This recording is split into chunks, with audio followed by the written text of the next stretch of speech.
The format for this meeting is a 10-minute speaker, our secretary's announcements, a coffee break and snack break, and our main speaker. Our first speaker tonight is Derrik. Let's give him a warm welcome.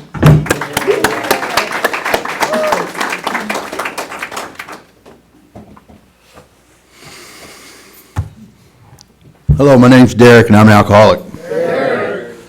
It's an honor and a privilege to be here with you guys tonight. I, too, am from Oklahoma. Okie's in the house. There we go. What it was like, what happened, and what it's like now. What it was like was it was good for a long time, and then it wasn't.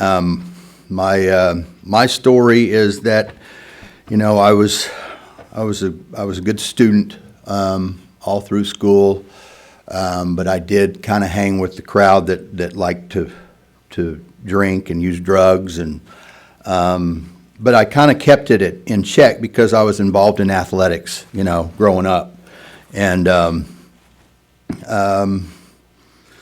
so I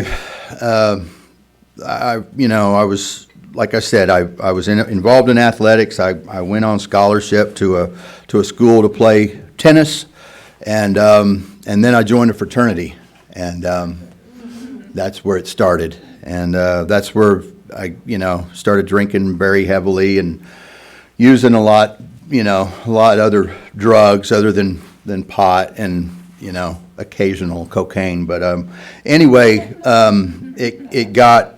it got pretty bad. I actually quit the tennis team. A couple of years after that, I quit school. My wife at the time, my girlfriend got pregnant, and she became my wife. And then shortly after that, I actually got in some trouble, and I got locked up and had to spend some time behind bars. And so It was rocky, through my 20s, and when I was 32, I got sober because I watched my second wife walk out the front door with my second child, my infant child, and I knew that was my second family that was leaving me, and I vowed at that point to do something different. Well, I got involved in a church is what happened, and I turned my life around, or actually a power greater than myself turned my life around, helped me turn my life around. I had a buddy that I used to go to bars and drink with and carouse and get in fights, go and walk into the bar and pick out the biggest cowboy, It's like, what are you looking at, The hell are you looking at, Tex?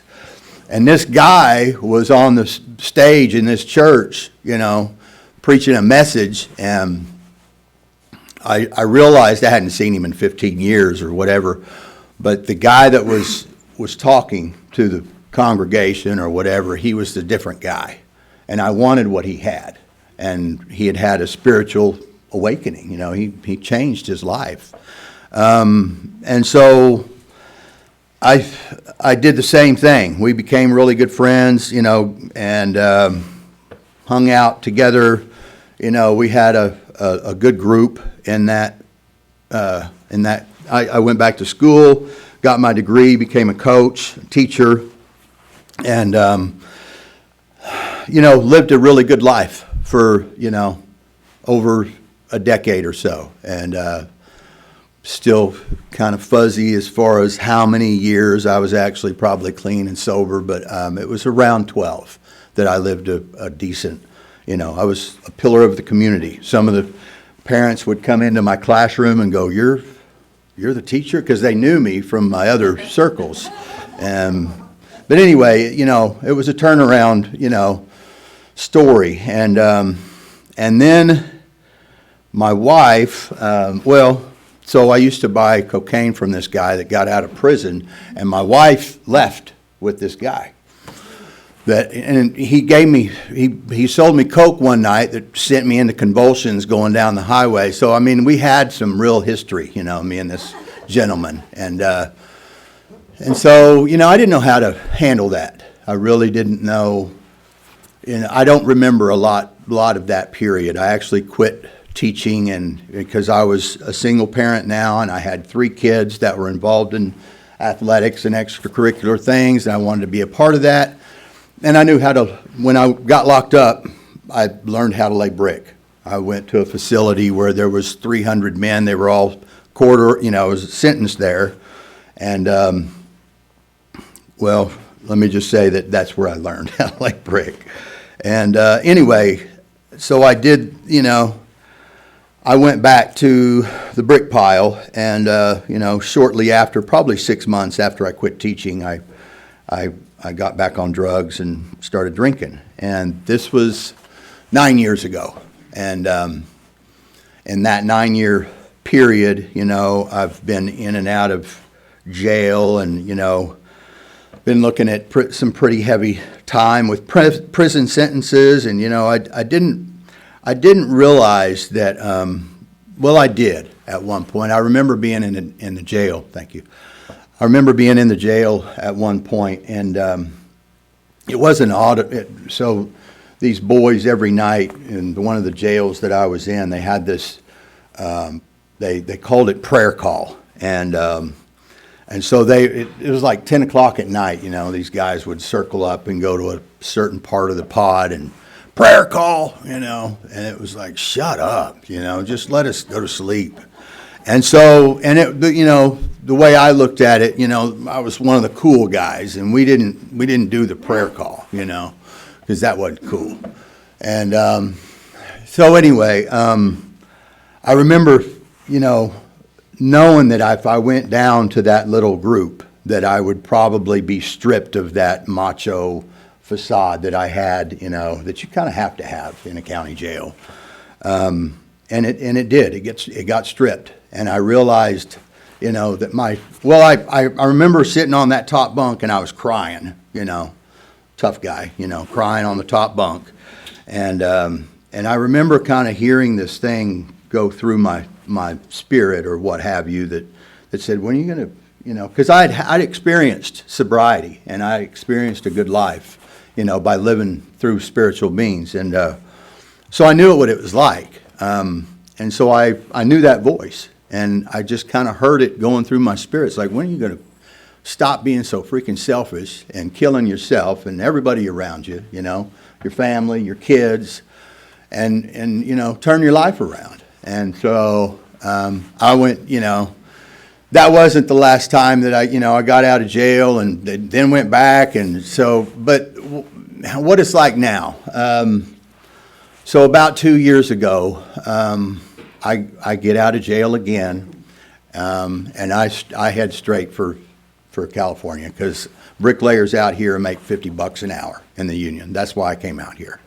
And I got lost. As soon as I got out of jail, I started drinking and drugging, and before you know it, I find myself out in the desert, in the middle of the desert, about 8 days with no sleep. Some of you in here can probably relate to that a little bit.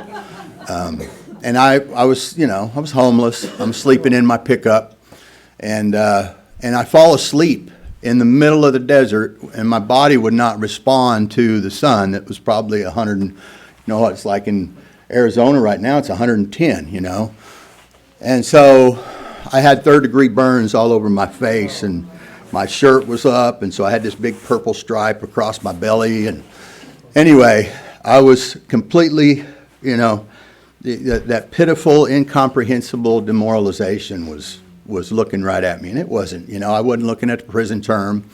It wasn't that my significant other had left me, or, it was just I was finished. And I walked into a meeting of Alcoholics Anonymous, and one of the people there, they threw that chapter 5, that chapter, threw the little card at me and said, "Here, read this." And I couldn't read it. I couldn't read it. I mean, I was broke. I was completely broke. And all of a sudden, I started hearing what you guys were talking about in these meetings. My ears just magically turned on.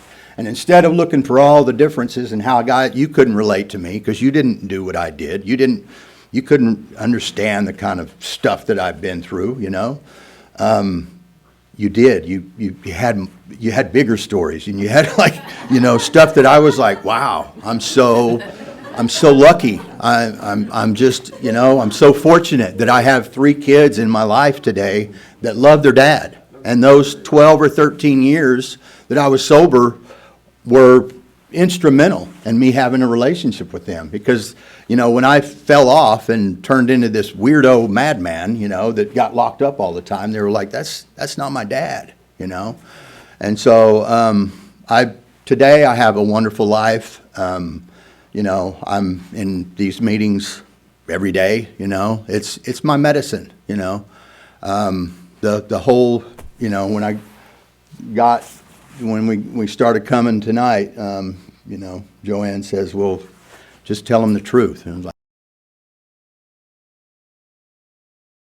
like, God, grant me the serenity to accept the things I cannot change, the courage to change the things I can, and the wisdom to know the difference. Amen. All right. Now our main speaker will share her experience, strength, and hope with us. Please join me in welcoming Joanne from Long Beach. So I'm a two-fisted drinker. Yes. More is better is my credo. My name's Joanne, and I'm an alcoholic. I got sober October 18th, more or less, 1988. This time. I got sober before that. I got sober first in about 1981 through the court system. And they sent me to do a SB 38 program. At the time, I was living in Dana Point. And because I'm a good girl and I like to follow rules, I'm a very big rules person. I did what it said. I followed the rules. I got sober. I stayed sober for the entire program. And then I realized I was cured and went out with some friends, drank, and had the most horrific 6 years that I've ever had. So I'll just do a little bit of background. I think I have the alcoholic gene, if there is one. I just put a mint in my mouth. I hope I went to Catholic school. That would have got me in such trouble. Oh, thank you. Okay, so I lived in New York. I lived in New York until I was about 12 or 13. Then we moved to Scottsdale, which was a cultural shock when my father retired. And then I moved to California in about 81.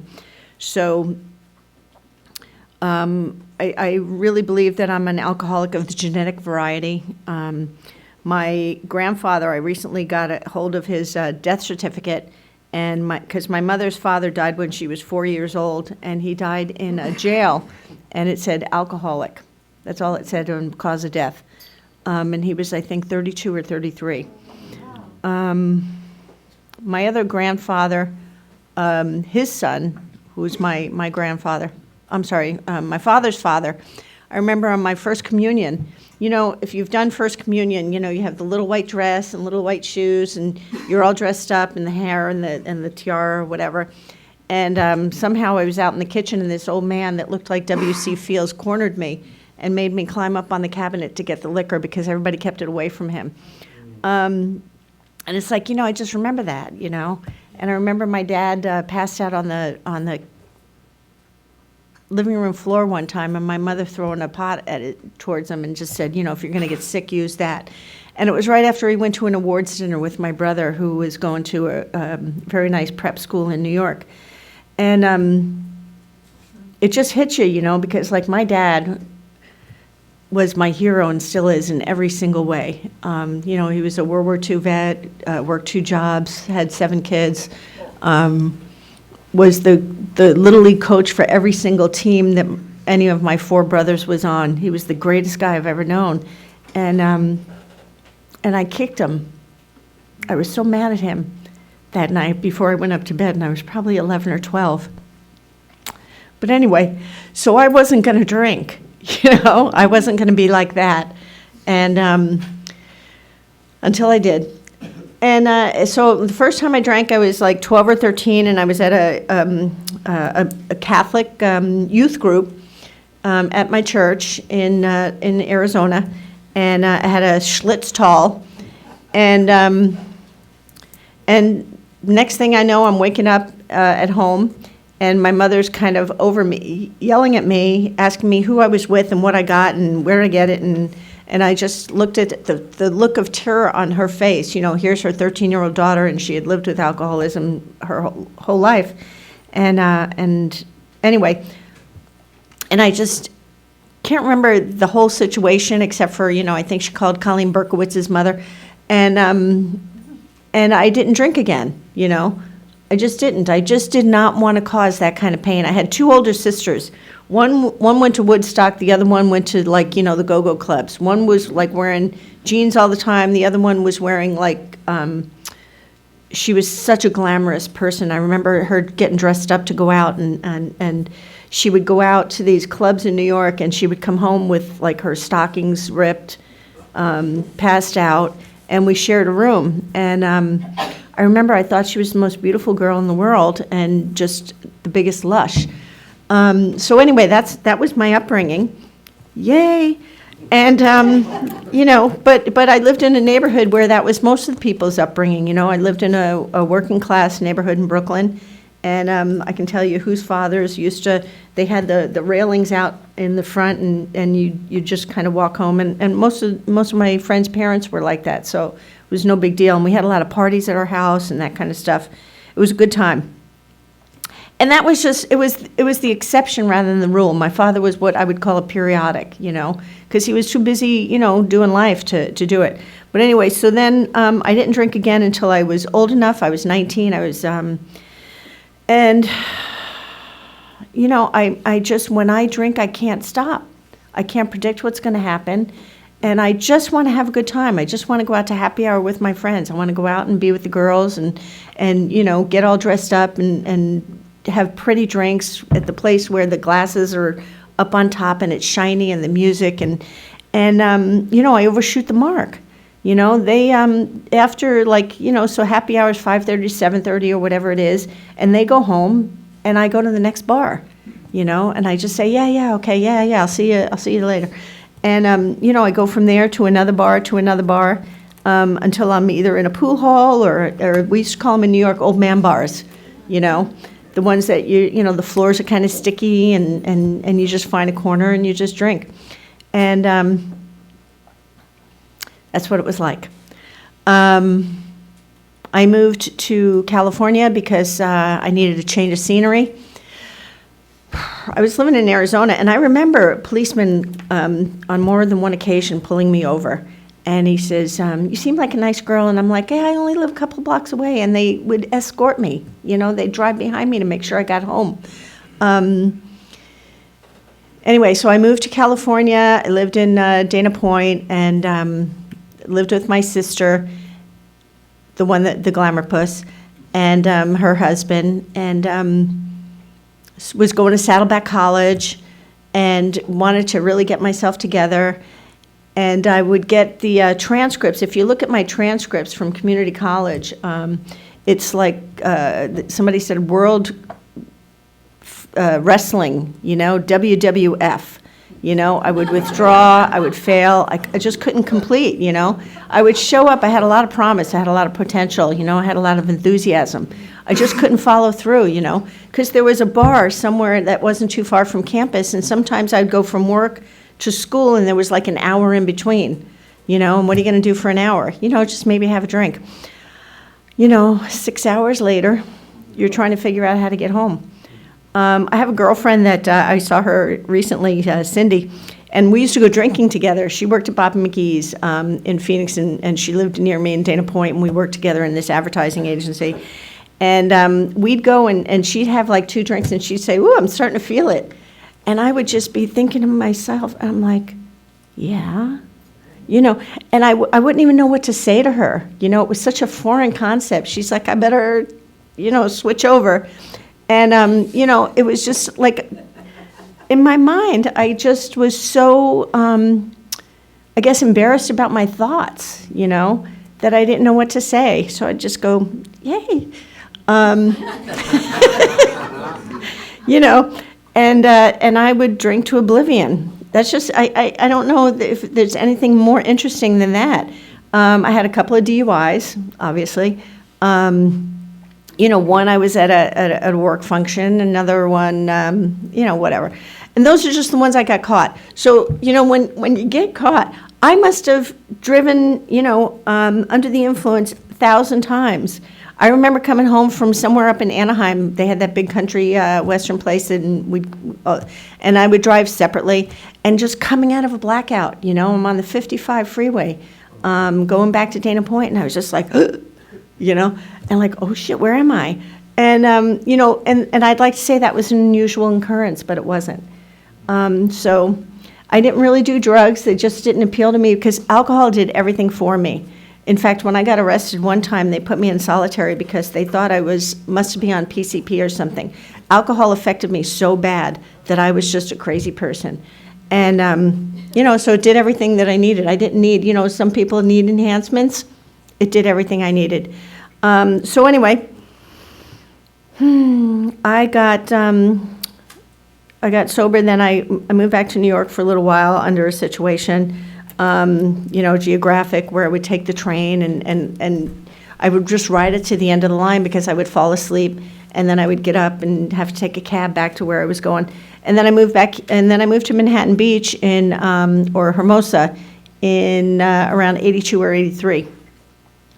And, you know, just drank in all the places that I mean, I'm sure everybody here, I don't know if you know, it has gone, Ponchos and Hennessy's, and, you know, I lived in El Porto, and, you know, I would just go in and leave my keys on the thing. You know, the bartender knew me, and they'd get me my keys back the next day or whatever, or they'd call me, and it was just in and out, in and out, in and out.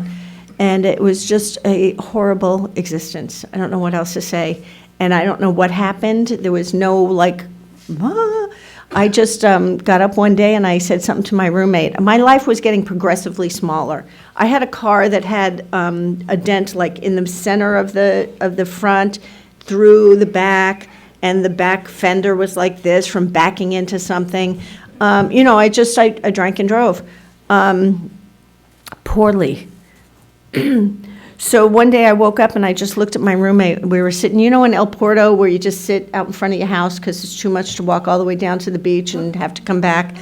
So I was sitting, I lived on 43rd Street, and I was sitting there, and my roommate came out, I was renting a room from someone, and I started to cry, and I said, I don't know what to do. And this woman that I was living with, who was nice and kind and had put up with me, you know, when you're drinking at the bar like the way I was, you have a party back at the house afterwards. And I don't know how she put up with me, but she just looked at me and she said, thank God. And I was like, thank God what? And she says, I thought you would be dead, or somebody would kill you, or some really bad things would happen to you before you said that. And she was not in the program, and she happened to have a friend that was taking a cake like the next day or that day. I can't even remember. It's such a cloud that I don't even know if that's my sobriety date. You know, I just know it was around that time. And she took me to Ohio Street, and I went into a meeting, and I heard this guy talk, and he shared, and he looked nothing like me. He sounded nothing like me. He had a life that was nothing like mine. And I could otherwise would never have been able to relate to him, but when he was talking, they say in Alcoholics Anonymous, you know, that it's the language of the heart. When he spoke, something inside of me, it was like, you know how a stove has a pilot, and you get everything turned off, and you can just feel that pilot, just a little tiny glimmer of heat. And I had just a little seed of hope. You know, when he spoke, he talked about how we got sober, and how he used to park on the lawn, and how he would just fall asleep there. And I thought, yeah, that's me. You know, he would just it's like, this is good enough. You know, because I was that friend that, you know, you really loved, but you just didn't want to hang out with me anymore because it was too painful to watch.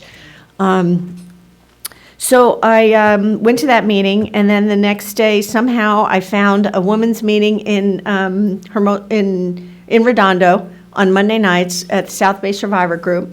And I went to that meeting, and I sat in this blue plastic ugly chair, and I waited until like 2 minutes before the meeting was going to start and walked in because I didn't want anybody to see me. I didn't want to talk to me. I didn't want them to touch me. I didn't want them to welcome me. I had done this before, and I knew it wasn't going to work, but I didn't know what else to do. So I went to that meeting, and I just started going every Monday night, every Monday night, every Monday night, every Monday night. And then at about 6 weeks in, or sometime, time and space were just, it was all a blur. I was at a meeting, and I just raised my hand because I was like, I felt like my insides were just going. I was like, everything was just shaken. And I just raised my hand, and I said, I need help. I don't know what to do. And I was so afraid I was going to drink, and I just didn't know what to do. And nobody was coming up and talking to me because I didn't want you to. I had such a big, do not disturb sign that nobody would approach me. And if they did, I would probably turn the other way. So, I know it was all me. But on this day, I just opened up and I said, I need help. And this really sweet woman who was very quiet came up and talked to me, and she said, hi, what meetings are you going to? And I said, this one. And she said, well, we have 4 other meetings that we go to as a group. We have Stompers on Sunday night. We have our regular home group on Thursday night. We have the week that was on Wednesday night. And I just thought, oh my God, what have I done? And so she said, do you have a sponsor? And I just, was weepy. And I said, no. And she was like, well, we'll just do this together for now, And she's been my sponsor for the last 35 years. And I just started doing whatever she told me to do. She said, Sunday night we go to Stompers. Okay. And after a couple of weeks, I was elevated to the donut lady, and I became, I had to stop and you get 3 boxes of donut holes, and they have to show up and they have to be there on time. And so I did that. I started doing whatever was asked of me. I started becoming part of a group. I started maybe not putting out my hand, but not rejecting your hand. It was difficult at first I felt like I was untouchable. I don't know how else to put it. I just felt like I was untouchable. And so I started going to that group. Franny S. is the grand poobah of that group. She just had her 90th birthday, so I stopped and saw her over the weekend because I moved to Long Beach anyway. So I started doing everything that I was told. I started working the steps. We started going through the book. We sat down in my living room, and we read the book together, or at the dining room table, or anywhere it was. And we did what was told us to do. If you read the book, it actually tells you exactly what to do. And she, we read step 1. She's like, can you tell me 12 reasons why you think you qualify for membership? And she gave me these little things. And then it was 12 things that were insane. Why would you ever drink again if this happened, or and we worked through the steps one by one, second step, third step, and then when we got to the third step, in my living room, I was, which has a lot of windows. She wanted to kneel and pray together. I was just, God, I hope nobody can see us. But, I was so willing. I didn't want to go back out. I was afraid.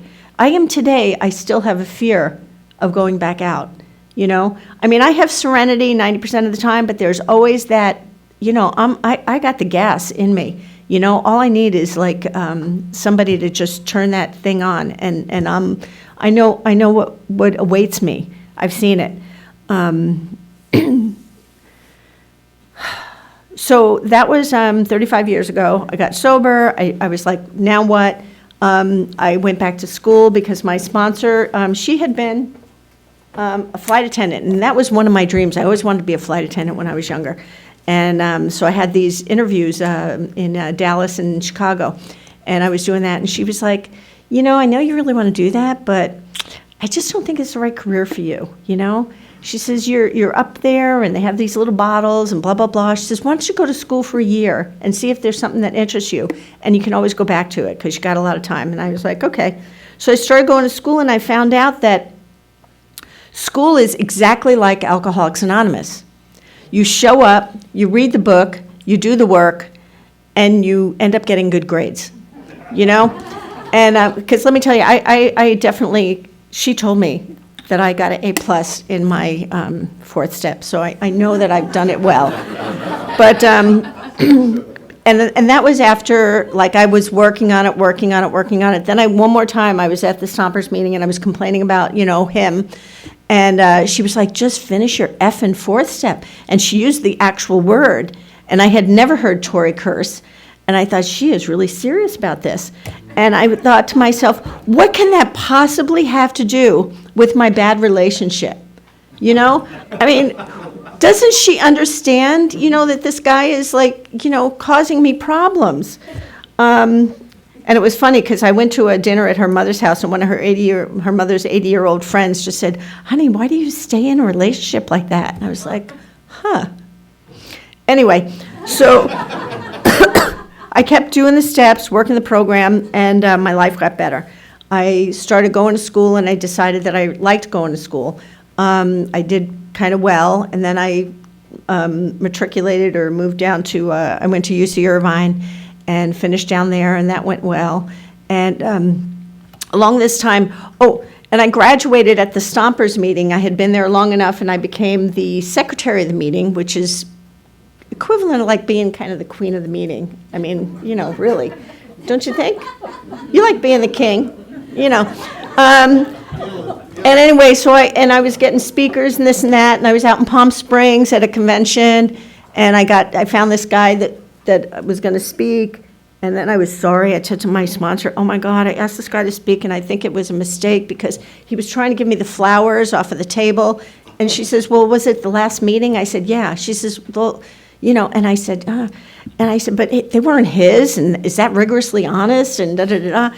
And so she says, well, everything will work out, don't worry about it. And he came and he spoke, and she leaned over and she said, that's your man. And I was like, what? And it ends up it was. You should always listen to your sponsor. Yeah, we got married, I don't know, 4 or 5 years later. And we were married. He was a really nice guy. He was a parole agent for the state, carried a badge. And, and I ended up going to law school.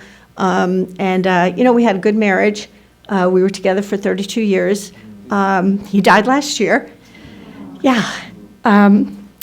But we had a really good run. And, we were each other's, like, cheerleader, if you will.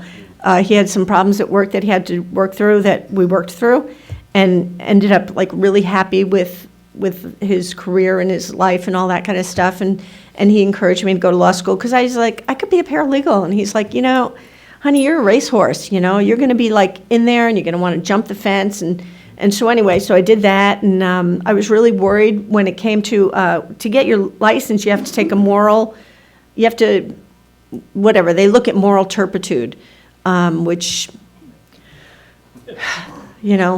the 2 DUIs were not the only thing. But anyway, I was really worried, and, so Buzz, my husband, said, just do the paperwork. It's like, quit. It's like when you're new and you don't want to apply for a job because you say, they're never going to hire me because I did this or that. He's like, let them tell you. You just do the work. You just do the work and leave the results. It's kind of like leave the results up to God or that person or whatever. But anyway, so that worked out. And I guess, anyway, it worked out. So that's what I've done the last 30 years. I had a good job. One of my dear friends that I worked for is a judge, and now. And I worked for a firm for a while, then I went off for myself, and that's been good. I'm very active in Alcoholics Anonymous. There were times when, and I want to say, if you're new here, we want you here so bad.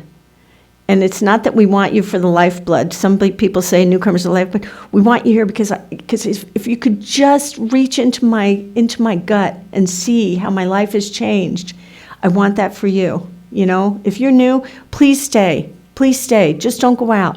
You know, and it's hard. You know, the first year for me was hard. It was so emotional. I remember being at a meeting between 6 and 9 months where I didn't want to take a chip. And this Danny says, you take a chip for the newcomer. And I'm like, I am a newcomer. He's like, no, you got 9 months. You show that person. And I took that chip and I thought, ugh. And I felt like, you know, again, my insides were coming out and I just couldn't get through because all of this emotional baggage was coming up for me at 9 months or within that year of, you know, what I had screwed up in my life, what a disgrace I had been, what an embarrassment to my family. And it just was like hitting me wave after wave. And, you know, Franny, one time she just pats me on the back and says, you know, you're just in the right place, kid. You know, we all go through this. So if you're new and you're having like some of this, like, you know, I just can't do it or things aren't going to work out, hang in there and grab, you know, and tell somebody that has time, you know, because we'll talk you through it. We'll pull you through that birth canal or whatever it is that you got to get through. You know, we will take you with us. So anyway, so it's been really good. There have been times when I was less active, you know, while I was going to school and all that kind of stuff. And then I think when my husband retired, he got Parkinson's, and it was really hard for a little while. And you know, we went to meetings together all the time, and everybody was so kind. You know, people were so good to us and helpful. And, you know, for a couple of years, I couldn't leave the house because I had to be there 24/7, and so I had to take my work into the house, which was COVID anyway. You know, COVID was like nothing for me. It's like, it's just another day. But Alcoholics Anonymous surrounded me with love when I needed it. I took one day off, I think, in those 2 years before he passed, and I went to Disneyland. I broke my collarbone because I really wanted to be out of the house, and one of the girls came and stayed at the house while I was with him. And, you know, life is so exciting sometimes. But when he passed, I came to a meeting like the next day, you know, and I came to that meeting and I went to my home group. I go to usually 3 regular meetings every, and people just let me be, you know what I mean? And when I say not let me be, didn't leave me alone, but, you know, they would just let me cry. And one girl that I really like, Gail, she would come over and she'd say, hi. I said, Gail, please, I'm going to fall apart. So she's just like, how's it going, bitch? And I was like, all right, you know, and that's like her new thing now. That's my name. She said, she calls me her B now at the meeting. She got, you know, 8 years recently, and she said, I want to thank my B. And anyway, you know, we care for each other and we take care of each other. And that's really the biggest message that I have about Alcoholics Anonymous for me. There were other situations that we're trying. You know, my sponsor's husband, anyway, I need to get a new sponsor after 35 years, which is really hard. And, but it's, you know, and I think to myself, you know, that was hard. And then I think, what a great opportunity for me to redo my steps, you know, and to look at myself. And because I'm starting a new life, you know. And so anyway, so last year that happened. And then my friend Derrik, he just kind of leaned in one meeting and you know, he had gone through a heartache or whatever, and he just leaned in and he says, you know, I know how, you know, something like, I know what loneliness is or heartache or whatever. He says, you want to go walking? You know, and it was like the house or a meeting. And he started taking me walking, and I felt like, you know, it's like a little puppy just going on a walk every day. And, you know, and it like breathed new life into me, you know, and I realized, you know, I was going to live. Anyway, let's see. So I have commitments. If you have time, And, one time somebody said, hey, leave that for the newcomer, because they were asking for commitments, and I raised my hand, and I said, screw them. I said, I need it. And I took the commitment, and then I grabbed a newcomer, and I said, you can be my assistant. Actually, Louis. Louis was my phone list or my literature assistant. And it ended up, he couldn't go to the meeting anyway, so you know how that works. But when I said I had visited Franny recently, Franny, I don't know if some of you know her probably, she's got a long, long time. She talks a lot of times and she says, like we hold each other's hands, like at the end. We have a newcomer on this side, that we're giving them our experience, strength, and hope, and we're remembering what it was like. And we're holding out to somebody's hand on this side that has, like, time. And, Franny always says it's hard to fall down when you got hands holding you on both sides. And I was thinking about that because they're having a little party for Franny tonight for her 90th birthday, and it's, like, probably her 50th sobriety date. And I think I'm done, unless there's anything that I haven't hit. But I would just say stay active. If you're new, get a sponsor. They will tell you what to do until you know what to do. My husband used to say to parolees, he loved the fact he's like, I don't have to sponsor people. I got, 30 parolees that I can tell what to do. And he would say to this one kid, go to meetings until you want to go to meetings. And he used to tell me this, and the kid would say, but I don't want to go to meetings. He's like, I know. Just go until you want to go. But that doesn't make sense. I just don't want to go. And he'd say, yeah, I know. Just go until you want to go. So that's the message. Go to a lot of meetings. If a meeting doesn't work for you, try another meeting.